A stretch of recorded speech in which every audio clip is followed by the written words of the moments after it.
Hey everyone. So I was looking at this lemon tree and noticed a lot of chlorotic yellow leaves. Then I realized there are a lot of ants crawling around, but they were crawling around particularly in this branch loaded with this weird looking insect. This weird insect is actually called a scale. And scale insects look like barnacles and, mussels, and they look immobile. And while they might not look like it, they're actually insects feeding on the plant saps.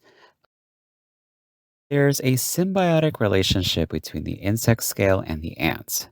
The ants are actually protecting the scales because they're immobile, but also because the ants are farming these scales for their honeydew or their excrement. The excrement that is produced by the scales is used by the ants for nutrients and resources for their colony that supports the ants for future generations. So, because of this symbiotic relationship, it's important to control your pest issue in order to control your insect issue. And any honeydew that is not collected by ants can land on leaves and create mold buildup, or what we call sooty mold, that prevents the leaf from photosynthesizing, leading to yellowing and eventually death. We hope you learned something new today. And for more videos like these, subscribe for more. And thanks for watching.